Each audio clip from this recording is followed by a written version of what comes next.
A poor little girl picks up a phone in perfect German, right in front of a millionaire CEO setting off a chain of shocking events with secrets betrayals, and a chance that could change everything for her.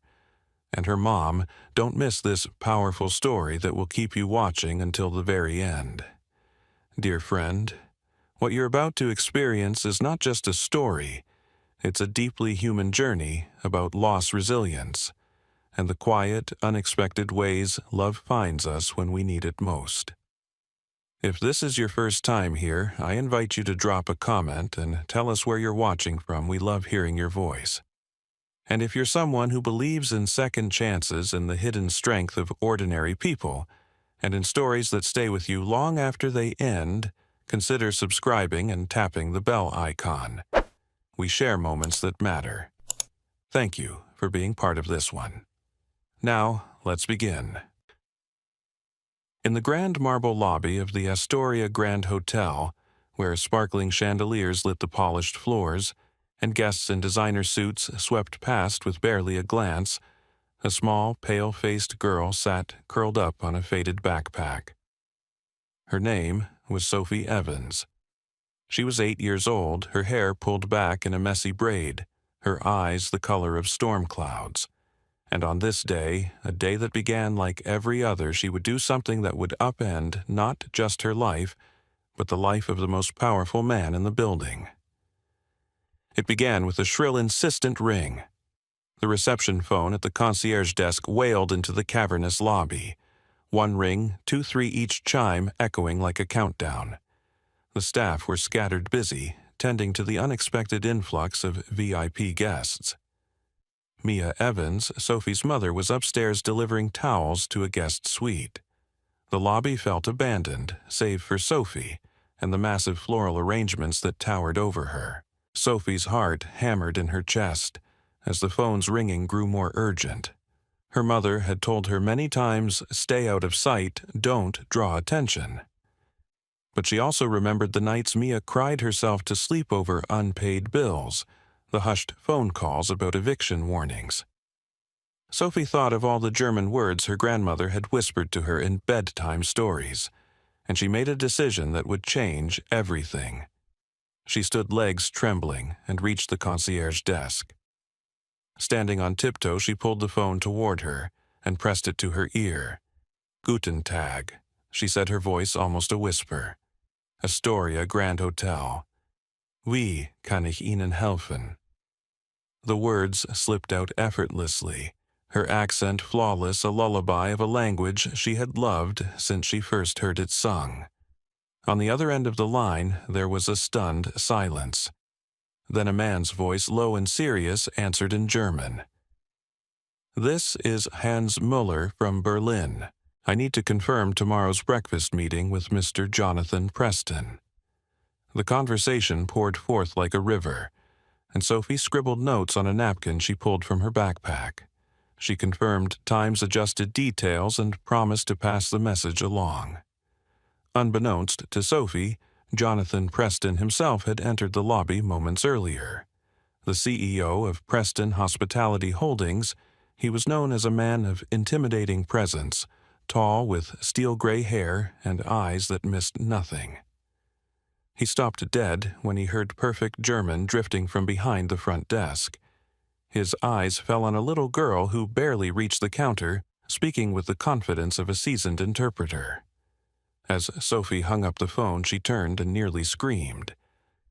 Jonathan Preston stood before her coffee cup, frozen halfway to his mouth, his piercing gaze fixed on her face. Time seemed to stop. Sophie's cheeks flushed crimson. She clutched the crumpled napkin, unsure if she'd done something heroic or terrible. "Who are you?" Jonathan asked, his voice low and even. His tone wasn't angry, just impossibly curious. Sophie's lip quivered, but she lifted her chin. "I'm Sophie Evans, sir. My mom works here." Jonathan glanced around the empty lobby, processing what he'd just witnessed. He stepped closer, lowering his voice. "Do you always answer phones in German?" Sophie's eyes flicked down. "Only when no one else can. I didn't want Mr. Muller to hang up. There was something in her quiet bravery that hit Jonathan like a punch to the chest. Memories of his own childhood flashed before him. His mother, a recent immigrant, struggling to find work, while teaching him German late into the night. His throat tightened unexpectedly. Upstairs, Mia returned to the lobby breathless from running down flights of stairs. Her heart sank when she saw Sophie standing beside the CEO of the entire hotel chain. Her mind raced with worst-case scenarios: instant dismissal, public humiliation, losing the only job keeping them afloat. "I'm so sorry, Mr. Preston." Mia blurted out before he could speak. She knows better. "I'll take her home immediately." Jonathan raised a hand, stopping her apology mid-sentence. "Ms. Evans," he said, looking her straight in the eye, "your daughter just saved a deal I've been working on for months." He held up Sophie's napkin, the neatly written details speaking louder than any resume. "And I'd like to hear more about how an 8-year-old can speak better German than half my staff." Mia's knees nearly buckled. She reached for Sophie's hand, feeling both relief and terror. This wasn't the firing squad she expected. It was something else, something she couldn't yet name, but it sent a rush of hope coursing through her. Jonathan's expression softened as he studied Sophie. "Tell me," he asked quietly, "who taught you?" "My grandma," Sophie said. Her voice broke as she added, "She passed away last year, but we used to read fairy tales together, in German." A silence fell over the lobby, heavier than the grand chandeliers overhead. Mia swallowed, hard eyes stinging. She thought of every sacrifice she'd made to give Sophie even the tiniest chance at a better life. Every night she'd told herself it would all be worth it someday. Jonathan looked from mother to daughter, recognizing a determination he rarely saw in his polished boardrooms. It reminded him of his mother's words: "The best investments you can make are in people who have nothing, because they'll give everything they have in return." Sophie's voice, the courage it took for her to pick up that phone, and Mia's fierce love for her child had all collided in that marble lobby to create a moment none of them would ever forget. And so, as the morning sun streamed through the glass doors of the Astoria Grand, 3 lives began to shift on their axes. In that frozen heartbeat, a poor little girl's bravery had pierced the world of a millionaire CEO laying the first brick in a bridge neither of them had expected to build. Sometimes life's biggest opportunities don't come with invitations or perfect timing. They come wrapped in the trembling hands of a child determined to help. And in that realization, we're reminded that true courage has nothing to do with age or status, but everything to do with heart. As Jonathan led Mia and Sophie toward his private elevator, his mind was already racing with possibilities, and so were theirs. What awaited them beyond those doors would challenge, terrify, and ultimately transform them, because tomorrow everything would change forever. Mia Evans had never felt as exposed as she did standing in the polished confines of Jonathan Preston's private office. The room was grand but warm, its floor-to-ceiling windows offering a sweeping view of Manhattan's skyline. Yet none of the glittering city lights could distract her from the terrifying thought that she was completely out of her depth. Sophie sat on a cushioned chair beside her feet, swinging nervously, still clutching the crumpled napkin from the lobby. For Mia, the contrast between the child's innocence and the intimidating setting was almost too much to bear. Jonathan studied them both from behind his imposing oak desk, his sharp eyes softened by curiosity rather than judgment. "You taught her German?" he asked, his tone gentle yet probing. Mia took a shaky breath, recalling nights filled with desperation and love. Nights when she sat by Sophie's bedside with a candle, whispering German phrases her mother once taught her, determined to give her daughter a gift no poverty could steal. "My mother was German," Mia explained, her voice hoarse. "Before she died, she told me languages open doors." I wanted Sophie to have doors I never did. Jonathan leaned forward. Fingers steepled the lines on his face, hinting at a man who knew what it meant to fight for something. Do you know what it takes to teach a child a language you haven't used in years? He asked softly. Mia hesitated, tears brimming as she realized someone finally saw the mountain she'd been climbing. Yes, she whispered, her voice cracking. It takes everything. Outside that office, the world never stopped judging. Mia had lost count of the dismissive looks she received in school hallways when picking Sophie up early, or the polite but clipped rejection emails after job interviews that ended the moment she admitted to being a single mother. For years, she'd carried the weight of failure alone. She remembered when Sophie started preschool, one teacher suggested Mia focus on practical skills for her child, rather than wasting time with a foreign language unlikely to be needed by a kid from your neighborhood. But Mia refused to let circumstances dictate Sophie's dreams. As she recounted this to Jonathan, his eyes darkened with a storm of old memories. He thought of his mother working night shifts to put food on the table, her hands raw and eyes weary, yet she always insisted on reading him stories in German. For the first time in decades, he shared this with anyone. My mother was an immigrant too, he told Mia quietly. She never finished high school, but she taught me German at our kitchen table. She believed one day it would matter. She died before she could see that it did. In that moment, the sterile office transformed into a sacred space of shared pain and unexpected understanding. Sophie looked between the two adults, sensing the invisible bridge forming in the air. Then, with childlike directness, she piped up, "Mommy says I'm going to be a diplomat someday so I can help people talk to each other." The innocence in her voice was so pure, it sliced right through the thick fog of Jonathan's cynicism. His carefully built walls of power and distance felt suddenly inadequate in the face of this tiny girl's unshakable hope. Jonathan stood and walked to a bookshelf lined with leather-bound volumes. He pulled out a slim book of German fairy tales, its cover worn but well cared for. "This belonged to my mother," he said, placing it in Sophie's small hands. "If you want to be a diplomat, you'll need more stories." Sophie looked up at him with eyes wide and shining, and for a moment time stood still as possibility filled the room. This extraordinary exchange highlighted a universal truth that many overlooked children are capable of greatness when given time, patience, and love. Real-life studies have shown that early exposure to languages improves not only communication skills, but also empathy, because multilingual children learn to see the world through multiple lenses. Yet society too often dismisses the poor as incapable of providing these gifts, assuming opportunity belongs only to those with wealth. One need only look at stories like that of Yo-Yo Ma, the world-renowned cellist who was born to immigrant parents and taught music from a young age, or author Isabel Allende, who credits her multilingual upbringing for her storytelling skills.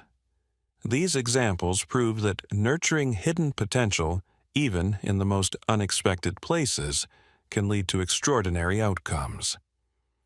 Mia's decision to teach Sophie German wasn't a naive fantasy. It was an act of defiance against a world ready to limit her child's future before it began.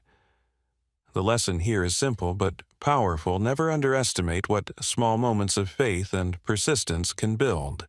For older viewers who have seen generations rise and fall, it's a reminder that the greatest legacies often come not from grand gestures but from everyday sacrifices that sow seeds of opportunity. Investing in a child's dreams, especially when resources are scarce, is one of the most courageous acts a parent can undertake. As the meeting ended, Jonathan's assistant knocked lightly, reminding him of an important call with European investors. But he waved it off for the first time in years, choosing instead to walk Mia and Sophie to the elevator himself. The three of them stood in an awkward but heartfelt silence, the kind that happens when lives are on the brink of change. Jonathan turned to Mia, his voice almost a whisper. "I'd like you to come back tomorrow," he said. "There's something I believe you and Sophie can help me with." Mia could barely process the words. After years of doors slamming in her face, here was one opening wider than she ever imagined. She looked at Sophie, who squeezed her hand with a grin so bright it banished every shadow of fear from her heart. Though neither knew it, yet the request Jonathan made would test them in ways they could not foresee, and force them to choose how much they were willing to risk for a chance at a different life. The next morning, Mia woke up in their tiny studio apartment with a knot of anxiety twisting in her stomach. She smoothed Sophie's hair as the little girl slept beside her, exhausted from the excitement of the previous day. Mia quietly dressed in her best blouse, one she'd carefully mended so many times the seams felt like old friends, and practiced introducing herself in the mirror, trying to keep her voice steady. It had been years since she'd stepped into a meeting where what she said could change everything. When they arrived at the Astoria Grand Hotel, the staff eyed them curiously as Jonathan's assistant led them to the executive conference room. Sunlight streamed through tall windows onto polished mahogany tables. This was a space reserved for people who made decisions that shaped entire cities, certainly not for single mothers scraping by paycheck to paycheck. Mia tried not to feel small, but each tick of the clock felt like a countdown to her inadequacies being exposed. Jonathan entered the room with a nod, his presence commanding, yet somehow reassuring. He greeted Mia and Sophie with genuine warmth, then gestured for them to sit. "I have a proposal," he began. "Our hotel is negotiating a major partnership with Miller & Sohn, a German hospitality group. The deal could expand our brand into Europe for the first time, but communication has been challenging." His gaze shifted to Sophie, whose feet swung just above the chair's edge. "Yesterday, you proved you can bridge that gap better than anyone on my team." Mia's heart pounded as he slid a contract across the table. "I want you, Miss Evans, to act as our liaison with Mueller & Sohn. It's a 3-month assignment, negotiations, translation, cultural advising. We'll pay you a fair salary, 4 times your current income." Mia's breath caught. She ran her hand over the crisp paper, unable to believe the numbers printed there. She could finally afford better housing, better schools, healthier food for Sophie. But the fear rose just as quickly. What if she wasn't good enough? What if she embarrassed herself and Sophie in front of powerful people? Sophie noticed her mother's hesitation and slipped her small hand into Mia's. "You can do it, Mommy," she whispered. "You're smarter than anyone." Tears burned in Mia's eyes at her daughter's faith. Jonathan cleared his throat softly, as if giving her a moment to gather herself. Then he added, almost as an afterthought, "I'll make sure your work schedule allows time with Sophie. I know what it's like to lose family to ambition." That confession was unexpected. It softened the harsh edges of the offer, but Mia's mind still swirled with worries. She remembered how as a young woman, fresh out of college, she'd dreamed of a career in international relations. But an unplanned pregnancy, the sudden loss of her mother, and the crushing costs of living alone in the city had shattered those dreams. Could she step back into that world now after so many years spent invisible behind hotel laundry carts? Real-world stories are full of people who face crossroads like this. Consider Oprah Winfrey, who overcame abuse and poverty to seize opportunities that catapulted her into becoming one of America's most influential women. Or Colonel Harland Sanders, who founded KFC in his 60s after a lifetime of failures. These examples show that doors can open at any stage in life, but only if we have the courage to walk through them. Mia realized the opportunity before her wasn't just a job offer. It was the chance to redefine who she was. Yet, what Mia didn't know was that someone else in that hotel saw her chance as a threat. Edward Blake. Jonathan's ambitious deputy watched from outside the conference room, his eyes narrowed. For years, he had expected to inherit the role Jonathan was now considering Mia, for a bridge between Astoria Grande and Europe.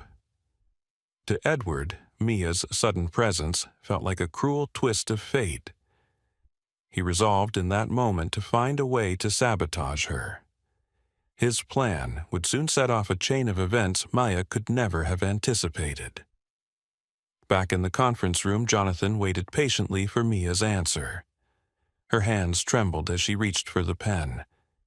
Every instinct told her to say yes, but a small voice of fear whispered that she might not survive the scrutiny.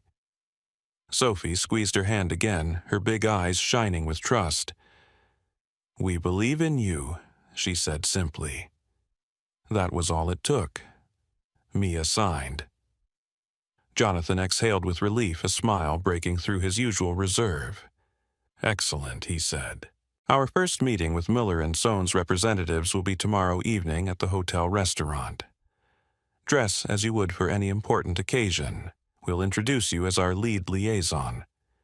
His words made it sound so official, but inside Mia still felt like a fraud waiting to be exposed. As they left the office, Mia felt the weight of what she'd committed to. But she also felt something she hadn't in years, a sliver of hope. She hugged Sophie tightly in the elevator, the kind of hug that says, "I need you as much as you need me." For the first time since her mother died, Mia let herself dream. Yet dreams often come with challenges we don't expect, and some of those challenges had already begun to stir in the shadows of the Astoria Grande. As evening fell on the Astoria Grande Hotel, the grand ballroom shimmered with candlelight and soft music. Mia stood by the entrance, her carefully ironed dress, a stark contrast to the glittering gowns and sharp tuxedos of the European investors she was about to meet. She scanned the room, heart pounding, clutching a small notebook filled with German phrases she'd spent the afternoon reviewing. Tonight's dinner would decide if Jonathan's dream of a European expansion and Mia's chance for a new life would move forward. Sophie, dressed in a pale blue dress that once belonged to Mia's own childhood, waited with Mrs. Patel, the kindly concierge who had offered to watch her during the dinner. Mia kissed her daughter's forehead, fighting tears at the thought of Sophie being just a few feet away, yet feeling like she was stepping onto a distant battlefield alone. Across the room, Edward Blake nursed a glass of scotch, his eyes following Mia like a predator tracking prey. He'd spent days quietly collecting rumors about her past stories of unpaid bills, whispers of an old translation job Mia had done for a small German competitor years before. He planned to twist those fragments into a weapon convincing investors she was untrustworthy. Dinner began smoothly.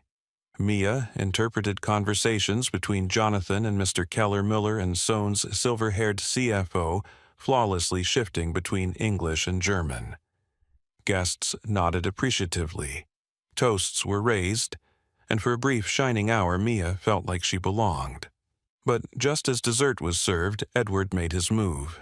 He stood smiling too widely and announced he'd prepared a summary of Mia's qualifications for the investor's convenience. A stack of folders appeared on the table.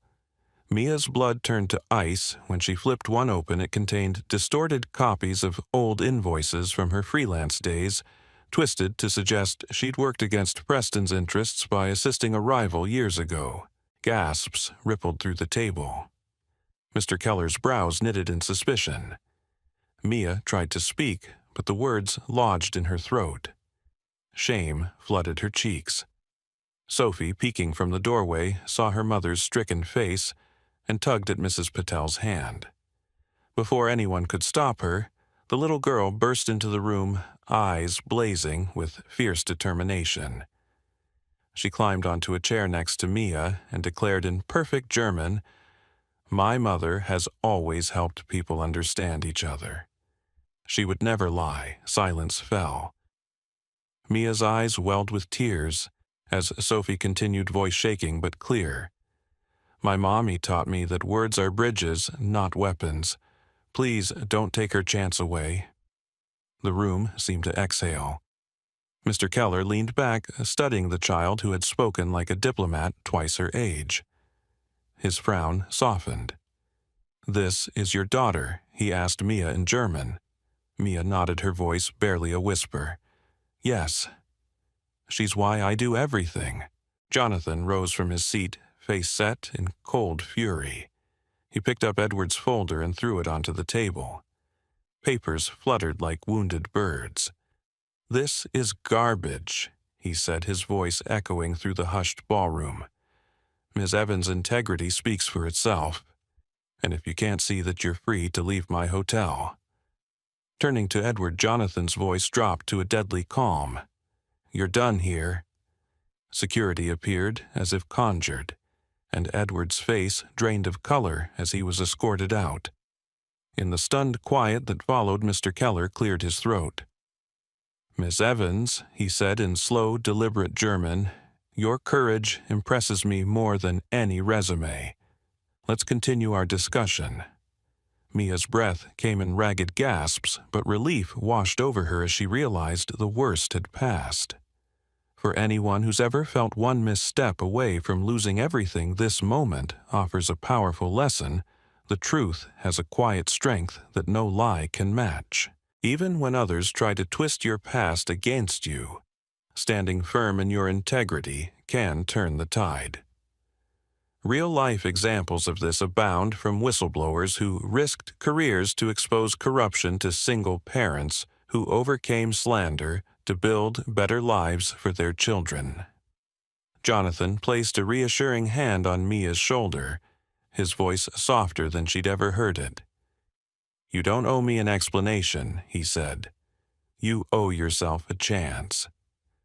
Mia looked at Sophie, who wrapped her arms around her mother's waist with a fierceness that said more than words ever could. The dinner resumed with a new energy. Mia translated seamlessly, even managing a small joke in German that made Mr. Keller laugh, a moment of connection that signaled the deal was back on track. Throughout it all, Jonathan's gaze held Mia's with a steady confidence, as though silently promising she wasn't alone anymore. Later that night, as they walked through the hushed hotel halls with Sophie asleep in Mia's arms, Jonathan paused outside the elevator. "What you did tonight wasn't just for yourself," he said quietly. "It showed everyone what resilience looks like."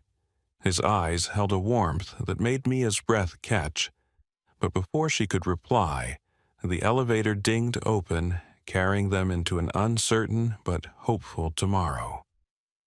The morning after the tense dinner, the first rays of sun streamed through the tall windows of Jonathan's office, bathing the room in a hopeful glow. Mia sat across from him, her hands folded tightly in her lap, as Jonathan reviewed the final terms of the agreement with Müller and Sohn. The deal had not only survived Edward's sabotage, it had thrived with the German investors more eager than ever to work with someone who understood both their language and their hearts. Yet, despite the triumph, Mia's heart still raced with worry. Could one successful dinner really erase years of struggle and open a door she'd thought was forever closed? Jonathan looked up, his expression softer than Mia had ever seen. He reached for a sleek folder embossed with the hotel's crest and slid it across the desk. Inside was a permanent employment contract, Director of Cultural Relations, with a salary beyond anything Mia had dared imagine. But what made her breath catch was the inclusion of a flexible schedule and a scholarship for Sophie at a bilingual school. Her eyes filled with tears as she read each carefully chosen word. This wasn't charity, it was an investment in her family's future, a declaration that they belonged. Sophie burst into the room just then, wearing her favorite yellow dress, her cheeks flushed with excitement. "Mr. Preston," she called, running to his side, "Mommy says you make dreams come true." Jonathan knelt down, his eyes level with hers. "I don't make dreams come true, Sophie," he said, his voice low and sincere. "I just help brave people find the door. You and your mom kicked it open yourselves." As the contract was signed, Mia thought of her own mother, who once told her stories about the power of words to heal and connect. She realized that in teaching Sophie those bedtime German tales, she had unknowingly laid the foundation for everything now unfolding. The hotel staff who had once pitied Mia now offered warm congratulations. Even guests who heard whispers of her story paused to shake her hand, many sharing stories of their own parents, who had sacrificed everything so their children could dream. It was in these moments that Mia saw how her personal journey reflected a universal truth that the trials we face are not roadblocks, but stepping stones if we refuse to surrender. Like countless single parents before her, she had carried a heavy burden in silence, but by seizing an unexpected chance and standing firm in her integrity, she discovered the extraordinary resilience she'd always possessed. The lesson here is profound courage. Isn't about never being afraid. It's about moving forward despite the fear and knowing your efforts plant seeds that can bloom long after you're gone. Examples of this kind of quiet bravery are everywhere for those willing to look. Consider J.K. Rowling, who was a single mother struggling on welfare before publishing Harry Potter, or Maya Angelou, who rose from a childhood of trauma to become one of America's greatest voices. These stories remind us that our worst days don't define us. They prepare us for the doors we're meant to walk through. For many older viewers reflecting on their own lives, it's a powerful call to remember times they took risks for their families or themselves, and to know that those moments matter. Mia's thoughts drifted to Sophie's future. She imagined her daughter growing up speaking multiple languages, confident in her voice, knowing she had every right to stand in any room anywhere in the world. She pictured Sophie one day telling her own children about the night she spoke up for her mother and changed both their lives forever. That dream alone made every hardship worth it. In a small ceremony in the hotel's grand atrium later that week, Jonathan introduced Mia to the entire staff as the new director of cultural relations. He spoke not of business strategy, but of how talent can hide in the unlikeliest places, and how it is every leader's duty to seek it out and nurture it. As he spoke, Mia stood with Sophie at her side, overwhelmed by the applause that rose around them like a warm wave. Sophie beamed, holding tightly to Mia's hand, her eyes shining with pride. Jonathan leaned over to whisper in Mia's ear, "I hope you know this isn't the end," he said quietly. "There are more opportunities waiting for people like you, people who don't let fear win." Mia nodded, understanding that this chapter was just the beginning of something much bigger than she had ever allowed herself to hope for. That evening, as Mia tucked Sophie into bed in their new apartment, a cozy two-bedroom provided as part of her new position, Sophie yawned and asked Mommy what happens when the door opens. Mia kissed her forehead, her voice steady and full of love. "We step through, baby," she whispered. "We step through together." And so, with a contract signed, a future secured, and the first night of peaceful sleep in years, Mia and Sophie embraced the life they had fought so hard to reach. They knew the world would never stop throwing challenges their way, but they also knew they had the strength and now the support to face whatever came next. Mia Evans' journey began in the shadows of the Astoria Grand Hotel, where she cleaned rooms and delivered towels with the quiet hope that life might one day get better. A single mother who had sacrificed her dreams for the sake of her daughter, she spent each day hiding her potential behind a humble uniform. But one extraordinary moment, a ringing phone answered in perfect German by her brave young daughter Sophie, set in motion a chain of events that neither of them could have predicted. What started as an act of courage from a little girl desperate to help her mother led to opportunities Mia had once thought were forever beyond her reach. Through tense meetings, public humiliation, and heart-stopping setbacks, Mia learned to trust her instincts and rediscover the passion she once had for languages and cultural understanding. Her ability to translate not only words, but also emotions and intentions helped bridge a critical gap between her employer and the German investors. Along the way, she faced betrayal from those who envied her, yet she never let bitterness overtake her resolve. Instead, she stood firm, remembering what truly mattered: the promise she made to herself and to Sophie to never give up. Sophie's unwavering faith in her mother gave Mia the strength to persevere, and Jonathan Preston's recognition of her hidden talents offered the platform she needed to prove herself. Their partnership became a testament to what can happen when people in positions of power look beyond appearances and invest in potential. By the end of the story, Mia had transformed from an overlooked hotel worker into a respected director of cultural relations. But more importantly, she had given her daughter a powerful example of resilience, courage, and hope. This story teaches us that life's doors often open when we least expect it, and they rarely look the way we imagined. It reminds us to stay ready for moments that can redefine everything.